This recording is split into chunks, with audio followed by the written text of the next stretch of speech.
Okay, here we are with game 3, Living End versus White Black Tokens.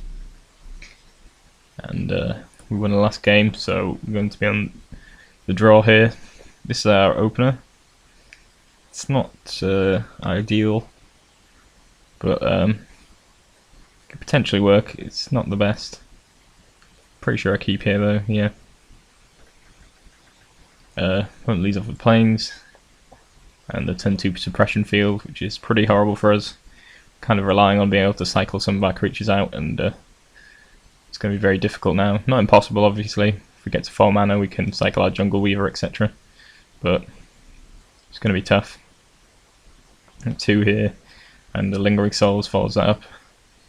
Decide to Beast Within his suppression field, sorry, and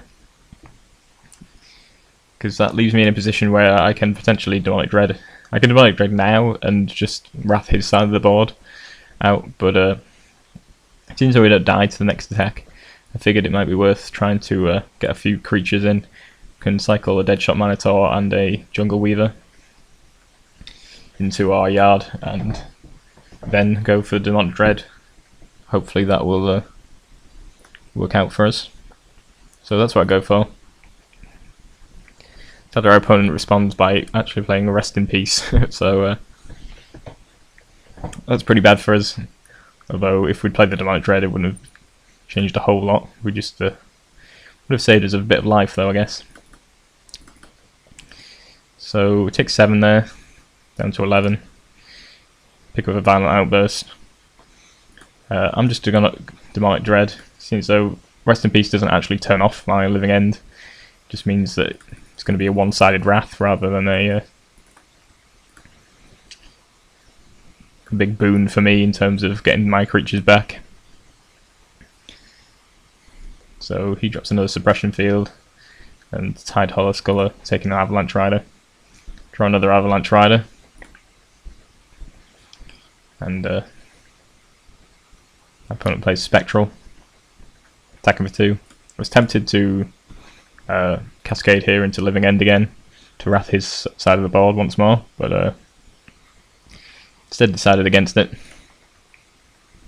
At least for now. I figured I could take 2, but after playing Intangible Virtue, I think I decided to pull the trigger here. Have to be careful because this is the last time I can do it, seeing as though we're only playing 3 Living Ends, and this will use up the second one in my deck, and the third one being in my hand. So get my Avalanche Riders back. Sadly we can't actually sack our Verdant Catacombs there, which I forgot about, thanks to Suppression Field. But we've got an Overgrown Tomb that we managed to pick up, so just going to drop an Avalanche Rider, blow up one of his lands. He can probably still play most of his spells, but actually we've managed to take him off Spectral, sort of. But it's not really about depriving him of mana, it's more about getting a creature on the board and getting aggressive. So, the Avalanche Riders again, blow up planes, and attacking down to 16. Opponent just plays a land. Sad to keep the Avalanche Riders here. Getting close to being able to play our spells, play out our creatures, our Ingot Chewer and our Deadshot Minotaur. Trying to keep the Deadshot Minotaur back, because mainly because if he plays a Spectral or Lingering Souls or anything like that, I can actually kill off one of the spirits with its ability to deal 3 damage to a creature with flying. We played the Dryad Arbor here. I could have actually sacked one of my Verdant Catacombs or something, but I was a little hesitant about lowering my life total, considering he could drop something that would cause that to kill me, so instead I played it a little bit safe. Went down to 10, and I think I dropped the Ingot Chewer here. No targets for it, but it's another sizable creature. Draw into Street Wraith.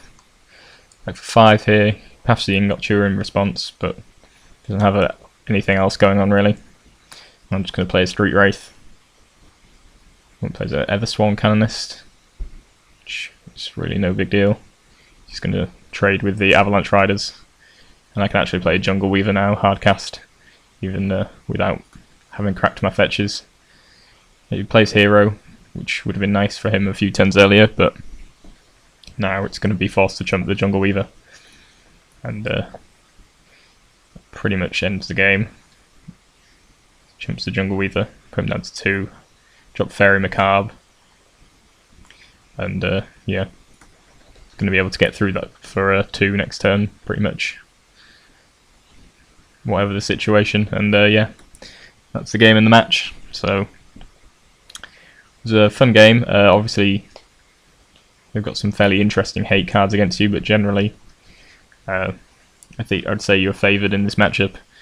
They haven't got a whole lot of creatures in their deck, which is obviously one of the main problems with Living End, is them putting creatures in their yard and you bring back their creatures, etc. But obviously when their main source of creatures is tokens, you have a significant advantage over what they're doing. So yeah, overall pretty good, and you don't really have to worry so much. You can possibly live again twice against the tokens deck, seems though not actually putting much in the actual graveyard.